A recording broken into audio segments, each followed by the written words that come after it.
Hey, Crispy Crew, welcome back to Crispy Cocktails, where we bring you the best drinks, the best conversations, and get crispy with leaders, coaches, mentors, entrepreneurs, and all around badasses making waves. If you're loving what we do, don't forget to hit that subscribe button so you never miss a sip of the action. And while you're at it, check out our website at crispycocktails.com for everything you need. Explore our flavors, find a retailer near you, browse our gallery, and get answers to your top questions. Before we jump in, don't forget to follow, share, and tag us while you sip. Now, let's meet today's guests. Cheers and get crispy. Okay, I'm sitting here with Jason Wakefield today. He's the partner and director of marketing at Bounce Empire here in Northern Colorado. They've had over 250,000 bouncers in less than 2 years.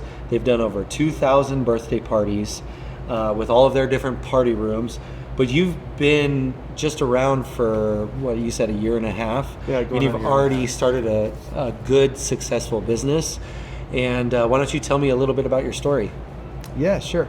I've been at Bounce for, like I said, about a year and a half, and I got to kind of hitch on to a good train. You know, the great idea that was Bounce Empire, for this place to have adults have a place where their kids can play and they can enjoy themselves while their kids played, or just adult nights and 18 plus nights, that kind of stuff.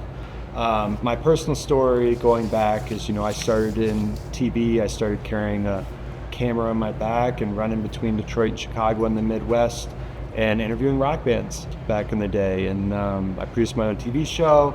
I created my own ads. I walked door to door, sold my own ads. I created the ads and then I put them on the TV show. And so you've done a lot of different things, which has led you to this here today. And you had said you worked with some big rock bands in the early 2000s and stuff like that. What were some of the bands that you worked with?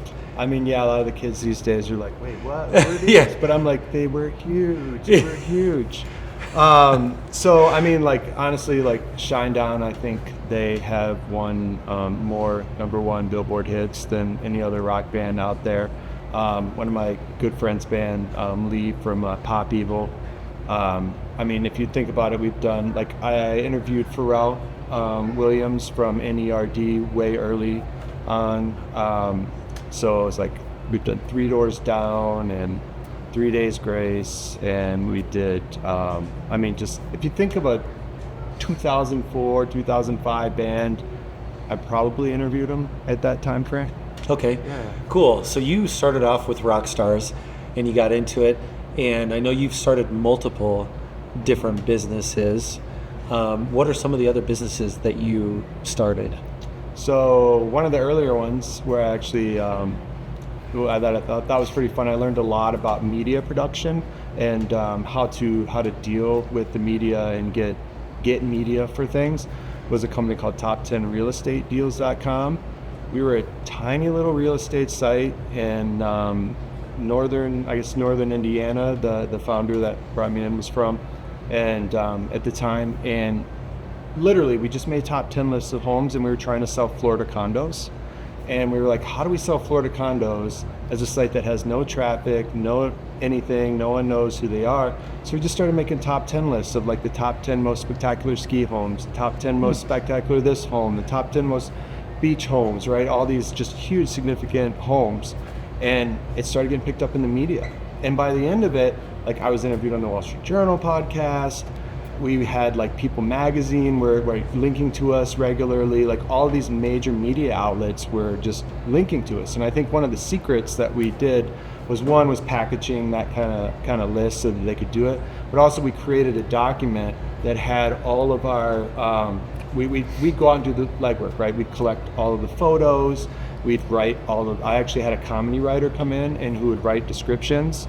Would they be comedy descriptions? There would be a balance, right? We tried comedy really hard, and the agents were like, hey, these homes are $10 million, slow down a little bit.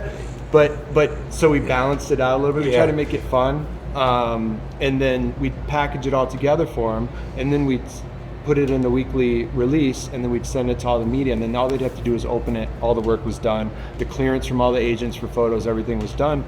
And then boom, we would get all this press. And then all of a sudden, we're getting tons and tons of traffic and links for this site. We're like, objectively, we had no business getting. So Were you selling homes through the website too? yeah, so we were selling Florida condos. Okay. So the key was that, and at a time we ranked top for Florida condos for sale. Yeah. Like, and that is an insanely competitive market and Yeah. keyword down there in Florida. What made you come up with that marketing idea to do the top 10 list? This was actually the guy that was investing in it. He needed a developer. So I kind of have a weird skill set. I can do design, and I also develop, and I can code and whatnot. And your specialty is kind of in marketing. Yeah, in marketing, yep. And so he needed someone that could help him kind of get the business going, and my skill set kind of fit. And I learned a ton from him. That was really early on for me, where I didn't really understand the media part. So he had that idea, and he told me about it, and I was like, well, I can build this and package it for you. And that's cool. Yeah. What ended up happening with the business? I think the site's still going. Okay. But yeah, I moved on after a bit from that, and because I got an opportunity to start a promotional company. Okay. Yeah. And your promotional company, what's the name of that? So that was called React. I was the founder. There was a major company called React Presents, was the main company out of Chicago, and we founded React Detroit, which was a subsidiary of that company, right? Yeah. So we were partners with them. And so we started React Detroit, and basically if there was electronic music in the era of like 2012, 2013, that time it was coming through kind of us. We were marketing it, promoting it for all the major names. So like we were the first to bring Avicii to Michigan, RIP. We brought Calvin Harris, like all the major big names of the time, we were bringing them through. And then our parent company, our partners, were putting on these major music festivals like North Coast Music Festival, Spring Awakening Music Festival, like at Soldier Field. And so like we had this huge conglomerate that we built, like taking over kind of the Midwest. And so, yeah, that's very cool. I bet you that was very difficult. What were some of your challenges in dealing with that? Oh man, I mean the grind. I mean, that's a young man's game, I gotta gotta say on that. I mean, I remember one of the funny things is how we actually got the investment is we had these t-shirts, and it said, I heart you, but I've chosen techno. And it was kind of a collaboration with some friends that were kind of putting that together. And we were trying to, sell those and get those going. We had a small promotions company, and we wanted to get these guys' attention. So we took all the money that we had, bought a bunch of shirts, took the last bit of our money, got a hotel in Chicago, teamed with these guys. I helped them do PR, so that PR experience that I had before, I helped them do PR for the festival a bit, so they gave us a booth in that for free in that realm. So then we were like, cool, all this stuff. We packing all these shirts. We couldn't really afford the in and out fees in Chicago to get in and out of the where you park your car. There's in and out fees, right? And so we couldn't afford that, so we just got a taxi that was cheap to the place. So we packed all these shirts in this trunk of the taxi and go to the music festival. How many shirts were you talking? I mean, think of the whole trunk full. It was packed. Like thousands. Must have been. I mean, like if you think rolled T-shirts, I can't even remember. Like it was such sort of a crazy blur because we were just young doing that. But if you think rolled T-shirts, a taxi trunk is giant. Yeah. And that wasn't even all of them. That was just day one, and we packed them all in there. We roll up. Everyone else has nice trucks, right? Setting up their booths and stuff. We roll in a taxi and just digging out of that. And we ended up outselling the merch for the festival. Okay. And they were like, hey, you guys are onto something, and invested in us. Okay. So they invested in you, and you're just selling T-shirts out of the back of a taxi truck at the festival with the booth and everything. And then where did it take you from there? Did you start collaborating and growing more products and doing more music things and all of that stuff? Yeah, so it got really big. Really? For a while there was kind of like this crazy roller coaster, and then we started expanding festivals. Like React bought a couple clubs in Chicago. I mean, the festival started getting bigger and bigger and bigger, and then like for us in Detroit and Michigan, we were doing, we were booking about every venue in Detroit and around that surrounding area, and some other venues around the state. So it got huge. And at the time, SFX Entertainment, Robert Sillerman, who did way back in the day, did it with all the rock bands, bought up all the rock bands, and it all became like Clear Channel and all that kind of stuff now. He decided to buy all the big promotional companies. So he bought React. He bought a couple of others, down south. He bought, out west. He also bought one of our partners, Brad, who's sort of my mentor, Brad Roulet, who he owned Beatport. So it's like the largest kind of music sharing sampling site out there. And so his company was bought by the same company. So it's kind of full circle back to Bounce a little bit. Okay, so that's where you met Brian, who was your partner at Bounce Empire.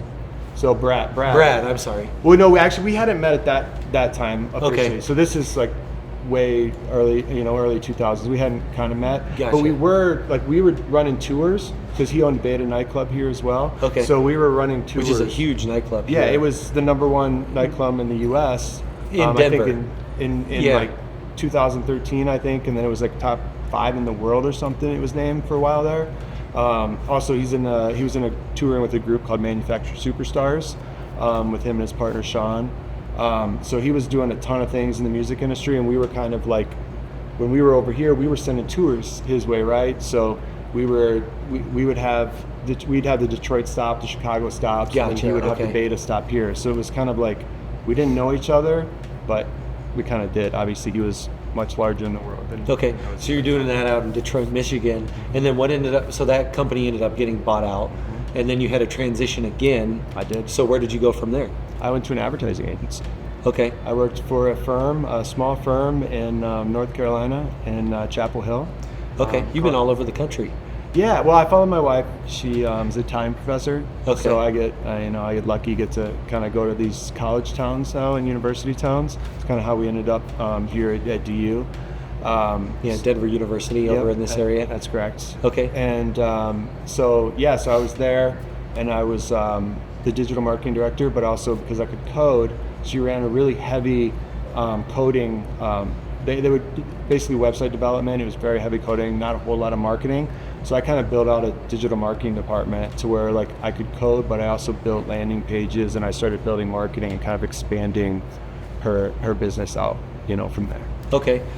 Yeah, and that's one thing. You've got a lot of different skill sets with the coding and the marketing, but marketing really is your specialty. How did you build a digital marketing platform for Code? Have you ever gotten an email from someone that says, hey, your website could rank higher in Google? Yeah, like an SEO ad. Is that you? Used to be. Yeah. Used to be back in the day. So we would, we had some big companies that were already kind of that she had brought into our client list and that kind of needed help. And so I would go in and I would beat the site up technically because I had the coding experience. And so then I would help them kind of rank, and we kind of merged in that way.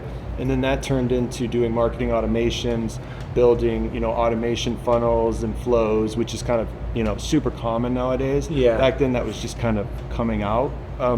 And so, I started kind of building it from the technical side out at that angle, because that's what she needed, was me to code. So half the time I was coding websites, right? So I'd be working on like the University of North Carolina's alumni site, right? I was in the team that built that.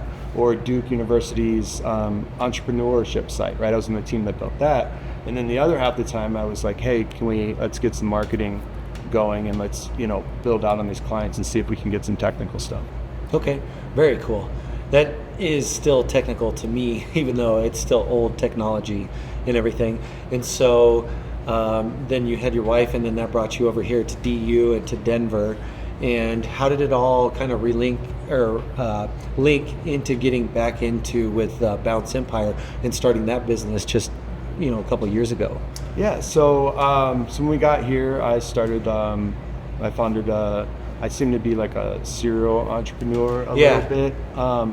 But I founded, I was working for a scooter company and a director of marketing there. What was the name of that company? Swagtron. Okay, Swagtron? Yep. And they were just like the little Razor scooters, right? Yeah, but better. Okay. They didn't hit your shins. Gotcha. So, and actually for a time, so over the Black Friday, Cyber Monday holiday weekend, we were actually oversaw the number 2 fastest selling toy in the country. Wow. We were in the major box stores, Target, Walmart, all of that. And so, I did that, and then I was like, hey, we got an opportunity to start our own electric scooter company. An investor came to us, and so we started one here called GoTrax here in Denver, and we started that here, founded that. and I spent a year or so there, and then I left that. That company's still going great, and then then we jump into Villa Denver. So my friends opened a club. It was like a crossover type upscale venue on Market Street. So upstairs was like this really posh VIP kind of lounge, bottle service lounge with booths, and really like this overgrown growth and stuff, and like it was just really awesome. And then downstairs we had like a really high-end tapas restaurant. So you could get, we'd have happy hour, you could get food and drinks downstairs, and then at night it would flip into this really posh to where like you would come up, and when you bought a bottle, instead of having the typical just sparklers, sure we had sparklers and things like that, but we had fire performers, and then we'd have a saxophonist, and then we had a bongo player. They would serenade you when you got a bottle in your group and that kind of stuff. So it was kind of a unique experience. And so I kind of consulted them, because I'd been in the industry, to help them build that up. Yeah, when you're dealing with so many different avenues and so many different people and so many different partners, how do you make that work? And what is some advice that you would give to some other people when dealing with all those different things? I would say the core is the same. So the fundamentals kind of stay the same. Whatever vertical you're kind of in, the fundamentals typically kind of stay the same of what you kind of do. Sure, the tactics differ slightly, the markets differ slightly, but it's like I could liken it to basketball, right? Like you still dribble all the time, right? You still have to know how to dribble, and you have to dribble with your left hand.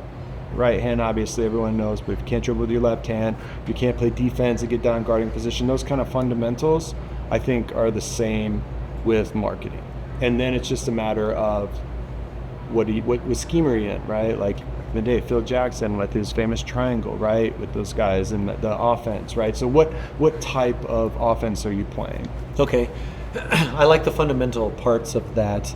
And I was thinking about the fundamental parts of business, and I was thinking, with every different business, you need marketing, you need sales, you need advertising, you need accounting, you need these different facets of it, but you drill down into the marketing side of things, and it's like, what are the fundamentals that you need with marketing? What have you seen the most success with? PR. So public relations. Public relations. Okay. The fastest way to get anywhere is through the media. Okay. If you can. It's the best bang for buck if you can make it work for you. Okay. How do you get the best PR, and how do you get out there? So have a solid, there's a couple ways, I think, right? You have a product that they all want, right? And there's always the curve, right? So like when we start a new venue or something, there's always this curve, right? There's always a demand curve, goes up, flattens out after a bit. But like that rise up with something new, all the media is riding on you, right? But then from there, how do you get it? Come up with something crazy, right? Like you just got to figure out, like, what does the media want? There's sites like Help a Reporter Out, like Harrow. There's lists, like there's a company called Cision that now kind of owns everything now. But they have a database of all the reporters in the U.S. And so you can pitch them things, right, privately, and send them messages, emails, press releases. But really, it's just about what are you selling, what's your product, and does it matter, and is it newsworthy? And nowadays, can it get clicks, right? It's and then can you build it? Like one of my favorite authors is Ryan Holiday, and love Ryan Holiday. Yeah, got probably, I think, all of his books, and I don't have anyone else's all of their books, but I do. And what's your favorite book from Ryan Holiday?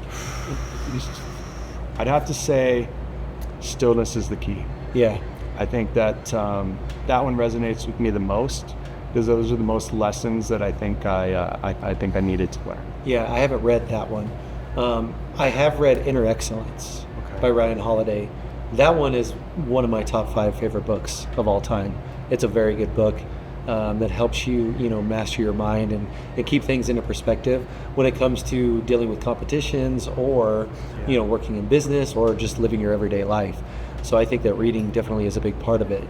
And we'll go back to your PR stuff that you talked about. What is some of the PR that you do with Bounce Empire to get everything rolling, and how did you get that business off the ground? Because I know nobody knew about it. Like, you had no exposure, no awareness. Like, how did you get exposure, and how did you become so successful so quickly to get 250,000 people to come through your doors in the first year and a half? So for actually, I was kind of lucky, I felt, in this one, because usually I am there day one, founder, I'm grinding it out. And I mean, we're still grinding. We're, year two going into our second birthday, but I kind of was handed a pretty decent starting point when I started in, because I started about a year and a half ago. So when I had done that, they had already gotten some good media, they had done some events, and they started moving into that. For me, this is the kind of thing that we talk about, like, what is media worthy, right? Okay. Like, is a bounce house fun media worthy, right? How do you make these things media worthy? Well, inherently, I think that Bounce Empire is sort of media worthy. And so you could come up with all kinds of kind of stories and stuff and things. Like right now, sure, promoting our 250,000th bouncer, which is a crazy milestone. And that's not, we're not talking all the full repeats and all that kind of stuff. Our 2,000 birthday parties, which is just insanity. We have you've done over 2,000 birthday parties in a year and a half. That's like what? Over, I think it's like 35 a day a weekend. Yeah, a day on a it's weekend, a lot. Something like that. But you do a ton. How many different rooms do you guys have, and how can you do that many parties? So we have a great team. We have a really, really good team that was a very experienced team that comes in to run parties. But honestly, we have 6 premium party rooms, and then we have this experience with our rubbish bar, which is this posh, bar, ultra lounge. It has, $30,000 massage chairs, like 3 of them that are space age. You get in them and they rotate you. $30,000 massage chairs. But do you guys charge for those? No. It's complimentary. Okay. Big bubble wall in the middle. It's a beautiful bubble wall, a bunch of greenery around inside. Yeah, tell me about your attractions there. So I mean, one is really, a lot of people think, you hear bounce house and you think, oh, trampoline or whatever. We're so far from that, and we're definitely not a trampoline park, and we're not a place. And one of the things that our founder James wanted to do was make a place that parents could come to and not hate it, right? You go places and you sit around and you're like, yeah, this is fun. Hey guy next to me, hey dad, yeah, are you having fun? Yeah, you're sitting on some uncomfortable bench. Yeah. Or the parents are having fun, if you're talking like a golf spot, or whatnot, and then the kids are like, hey, this sucks, right?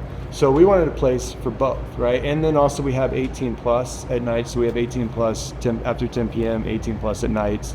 So really it's like, how did he make a place that everyone would love, right? And it starts up top, one with our rubbish bar and ultra lounge, and then we have a sports theater with a 160-inch screen projector. But then also we have rows of recliners. So we have tons of recliners. So you go in there, you hang out, you sit back, watch your game. You can, or game. You can actually play, games or whatever you want in there. So that whole room in there. We have Alpine Terrace, which is our patio that overlooks the Flatirons. Has a beautiful view. And then if it gets too hot, we were talking earlier, and the distributor was kind of talking about people, not wanting to be on patios when it's hot, that kind of thing. Well, we actually have auto shades that come down that you can see through, and so it's a visor that blocks the sun. And then if the wind blows too hard, they automatically go up or come down. So it's really comfortable environment out there with fire pits. Yeah. And then the fun stuff on the main floor, we have our Kraken as our kind of our signature 30-foot slide, is super fun. We have a 360-degree concert stage like no one else, and it's on hydraulics. It raises up. We have full tour production, sound and light. We have the world's longest indoor inflatable obstacle course, the Big Wild. Yeah, that's super cool. Yeah, and I've been there before, and it is fantastic, and it is so much fun, and you can find stuff to do for everybody in the family, from my 21-year-old son to my wife to my little kid to everybody else, and there's just so much stuff to do there. You guys really have used every inch of that place. And how many square feet is that building? 50,000 square feet. And how did you guys decide on that location there? I think it was the room. It was the room. It was the building that you the found. building availability, yep, and the ability to kind of build out what we kind of needed and wanted. Yeah. Okay. And now that you guys have It's some really close to Boulder too, right? Yeah. So it's really close. You know, we're 10 minutes from Boulder. We're just north of Denver. And now that you guys have some momentum and things are rolling in the right direction, how do you market the company now? And we do some cool things. I mean, like our you know, kind of sort of how we kind of met was the Colorado Spartans. Yeah. You know, we love our new arena football team. You know, Yep. we work with them, and you know, We're we have both corporate sponsors events. of the Colorado Spartans. Absolutely. Yeah. You know, we do that. You know, I do a lot of social marketing. We make a lot of fun videos. You know, we do put on concerts. So every Friday, Saturday night, we have concerts. You know, and there's a lot of things that happen that are, like I said, really easily, everything easy in quotes, right, are easily marketable. Yeah. For this place versus like if I was to sell a widget, right? It's like, oh yeah, how do you sell that, right? It's visually stunning. So do you do like any print ads? Do you do any like billboards? Do you do any radio spots? What like specific things do you do now? We do. To market a company like yours? Yeah, so we've actually worked with the Drop, which is a public radio station, and or the show that's on there with some people, so that was on radio. But then we work with Westward quite a bit actually. We actually So the local newspaper. Yeah. In fact, this week we're doing a cover wrap. We're taking over the entire cover of Westward. So you'll see Bounce Empire take over the cover, the front and back cover, and cool. you know, for celebrating our second birthday. Do you guys do any like specials or promotions as well to try to drive traffic? Like, what have you seen that works? So we try and keep it premium. So we don't do a ton of specials because of our premium experience that we try and we keep a level, because like we have a lot of premium staff. We like to keep staff around, so we like to pay them well. We have cleaning staff that are just straight amazing. Like they're always out cleaning every single bounce all the time. So we really don't run a lot of specials. We try and just keep a premium experience. Here and there, we might do something, a flash sale for, you know, people who may not have been here for, you know, 180 days or something like that. But for the most part, we try and provide the premium experience for the dollar. Okay. All right. So yeah, you guys really have to promote the value and the premium experience for your customers, rather than, you know, doing like, you know, buy one get one frees, or, you know, doing stuff on different nights or anything like that. What are your busiest nights and what are your slowest nights of the week, or days, I should say? I mean, Saturday weekends are the busiest. busiest, right? So like when you're in our demographic, right, you know, when can mostly parents come with kids, and then when do people have time to go out and do a 10 p.m. party if you're not specifically in college, right? Yeah. Like, you know, so. Yeah. Do you do 10 p.m.? Do you close at 2 a.m. in the morning? On Friday and Saturday nights. Friday and Saturday. Okay, and then it's 10 and up. 18 and up. Or is it 21 and up? 18 and up. 18 and up after 21 10 in p.m. Rubbish Bar, but 18 and up anywhere in the park. All right. Do you see a lot of traffic for the 18 and up after 10 o'clock? Yeah, we do. Yeah. Okay. Yeah, it's really fun. I mean, it's great to see that balance. And in fact, I was there the other day, and some people came in a little early, and they were like debating, should we stay or come back after 10 p.m. or whatever, because we're 18, right? And then I introduced them, like I was like, hey, hang around, go up to Rubbish, hang out, you know. So there's really like I said, there's a ton for that audience to do. And so the 18 plus, you know, we do. So you can expect basically on a Friday night that we'll probably have, like, after 10 p.m. we'll do a lot of top 40 kind of music, that kind of thing. And then on Saturday nights we'll have tons of concerts. We have concerts a lot. Okay. Do you just do DJs or do you do live bands? We don't do a lot of live bands because of the way Bounce is. Okay. The DJs kind of keep the flow of bouncing. It's interesting because Bounce kind of sort of absorbs people. So you could have 300 people in Bounce, right? And if you had 300 people in, say, here or somewhere else, like they're all packed together, you know, having fun, and you see it. But then Bounce kind of absorbs them in all of the inflatables and stuff. So it's like we try and keep that experience to where we keep everyone bouncing, but then they come back and group back together for a while, dance for a bit, and then they go back and bounce. That's cool. That's really cool. What are some of the biggest challenges that you face running the business? I would say everyone understanding that we're the adult portion, right? When you hear bounce house, it kind of has a double-edged sword, right? So we say we're the world's largest, indoor inflatable amusement park, or we're also, we're our Google rating, we are the Colorado's highest rated indoor entertainment park, right? But given that when they hear inflatable, they hear bounce, they think all those bad experiences, right? The parents are like, oh yeah. And so then they think cheap, right? I can go get some cheap pass, I can do whatever. And what we really, again, we want to produce that premium experience. And I think that's a big challenge, just letting people know that, hey, come here. We have 18 plus.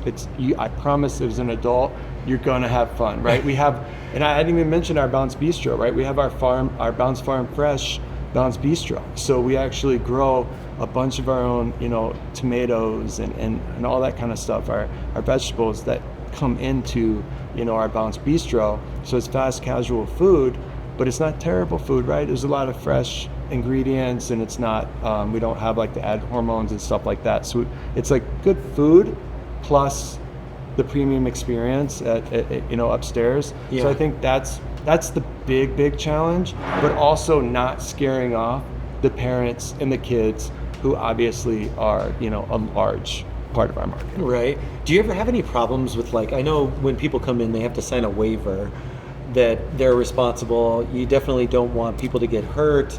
But there is that side of things. And I could see a lot of worried or, stressed out moms being worried about their kids getting hurt, or even their husbands getting hurt, or adults getting hurt. Do you have to deal with anything like that? Do you see stuff like that? I mean, as I was an athlete before, and so I sort of take things with inherent risk. Everything that you do, from getting in your car, the most dangerous thing you probably do all day, but looking at from a balance perspective is we're actually technically statistically safer than, say, the trampolines. Right, we don't have trampolines, we don't have springs, we don't have all that stuff, and we care. In our floor, we have this really premium floor, and it's actually graded the NFL grade for what they put under the NFL, the flooring, the AstroTurf, the AstroTurf. So it's the same padding there, and it's rated for impact. So we take a lot of care in that aspect. And we really, I'm not a superstitious guy, but hey, we'll knock on wood for fun. Don't have a whole lot of those issues, because we do take that care, and we don't have those sort of crazy inherent risks that you might have somewhere else. Yeah.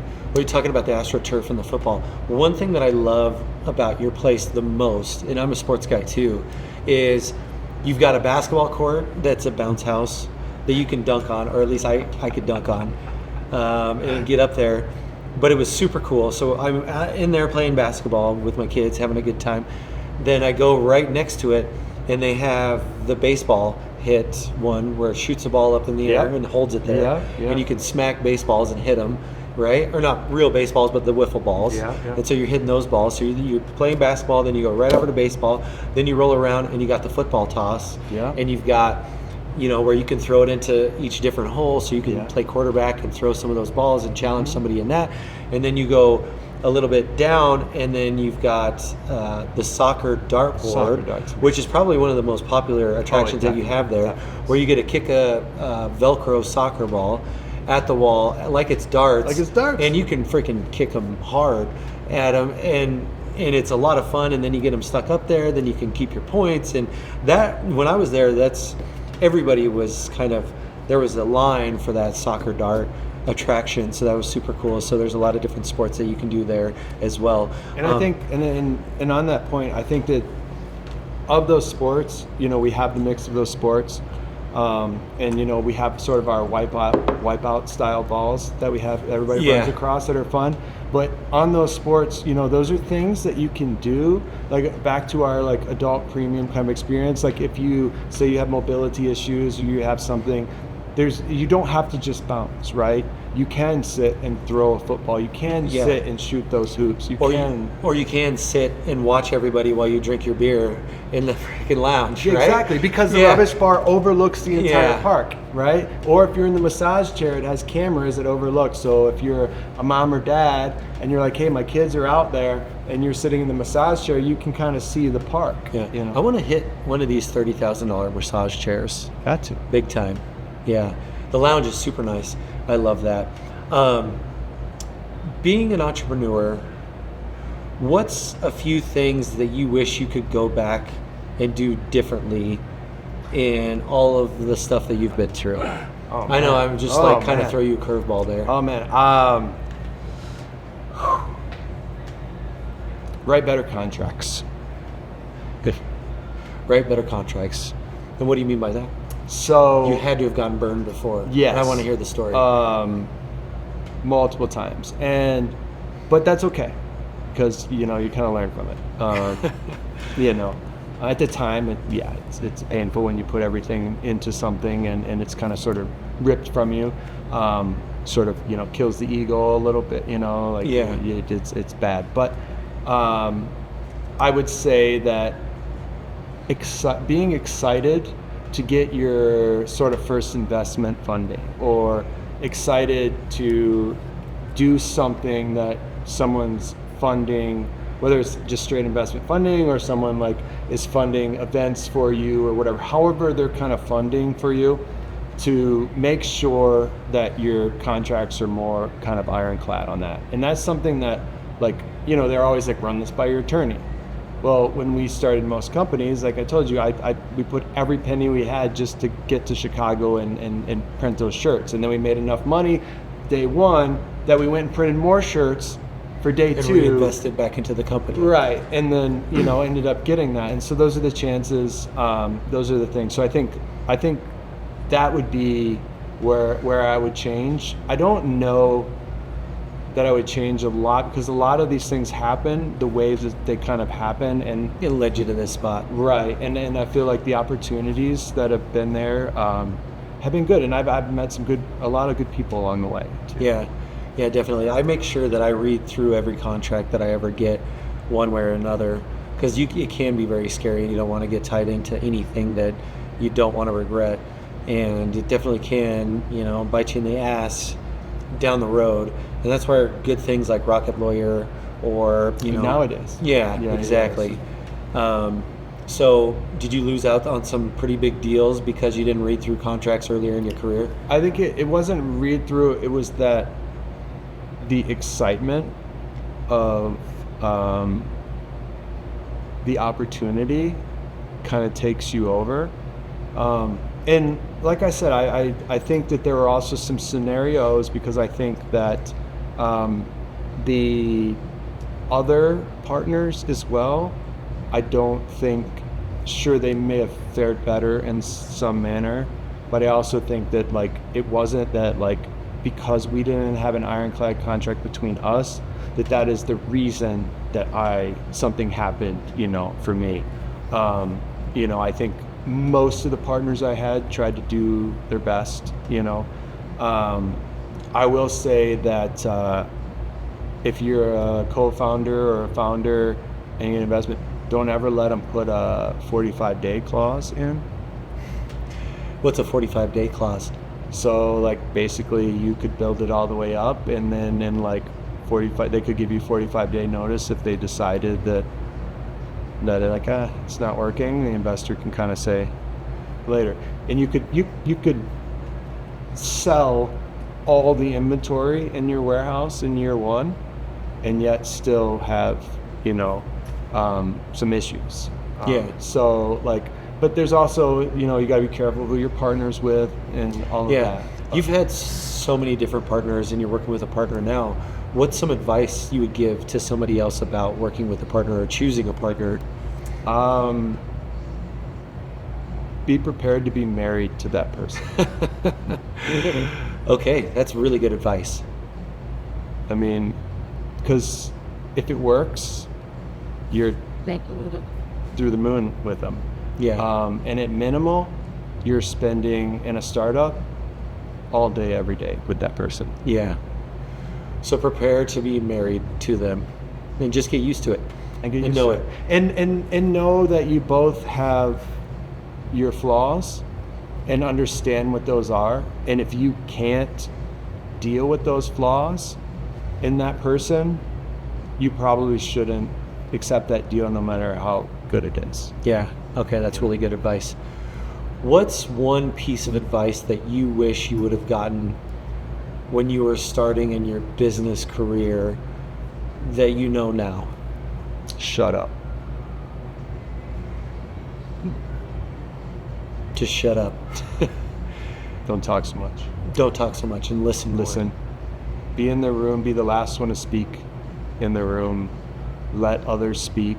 Listen to all. And you don't have to know the answer, right? You don't have to be the guy coming into the room with the answer, because I always thought that. But what I realized as I moved up with people that were kind of with me, that we always looking for me to have the answer, we kind of had to come up with something for an answer. And okay, but like as you move up and up and up, those people realize that there is no right answer, right? There's only test and adapt and test and adapt and test and adapt. So if you walk in and say, hey, this is the plan and this is our this is how it's going to work, and this is going to win, this is how it's going to work, and these are all my 800 detail points, yeah, they're out the door. Yeah. 1-page business plan, shut up. Gotcha. Well, that's really good advice, and I appreciate you coming down here today. Where can we find you at? I know you're at Bounce Empire up north in... We're 1380 South Public Road in Lafayette. Basically, we're just from the top of Denver. We're 15 minutes north, and we're just about 15 minutes south of Boulder there. Okay. And yeah. And you guys have plans on expanding, and what are your next goals and aspirations? I mean, I would love to, we're sitting in DU's famous alumni bar, Denver, so I would have to not, it'd be for not kind of shout out that I want to finish my grad degree here at DU, and then from there I want to take Bounce Empire national, and then let's go from there. Yeah. How do you do it between school and getting your degree and running a business? I sleep sometimes. You have to, now that I've done a couple you have to compartmentalize, right? You have to box off time. You have to say, this is the time, I don't care what's happening, unless it's an absolute emergency somewhere else, this is what I'm doing. I'm studying, I'm doing my group project, obviously going to class, time boxes itself. You do that homework, you do it. And then from there, where you're at work, you have to have process, right? So I'm very big on process. So when things come in, I need to make sure that I evaluate what comes in and control the inputs. And then once I control the inputs, I can prioritize them and rank their prioritization, and then do them in that order, but then also box off the time to, be able to do them as well. Yeah, that's really good advice. I think, in learning from you, we can figure out how to compartmentalize things and do different things and grow different businesses and make sure that we, watch over the contracts and put all of our ducks in a row. Yeah. But, in work, it's all a learning experience. All of it. And, I like to say we don't take L's, we take lessons, right? And try to learn from them and keep growing and keep doing your thing. I wish you, and I know you're going to be super successful in your business. You guys have a great spot up north at the Bounce Empire. Thank you so much for being on here today. My pleasure. And what is your favorite flavor of crispy? The black cherry vanilla, the cherry press, the cherry for press. Sure. I'm cherry all day. Well, thank you so much for being here today. Cheers, brother. I wish you nothing but success. Thank you. Thank you for having me. Yep. It's a pleasure. Here's to 5 o'clock somewhere in the middle of nowhere. Here's to a good tan and a buzz with the good ones that we love. Here's to 2 for 1 on ladies' night. Here's to the 19th hole. Anchors down and bottoms up. It's almost time to start the show.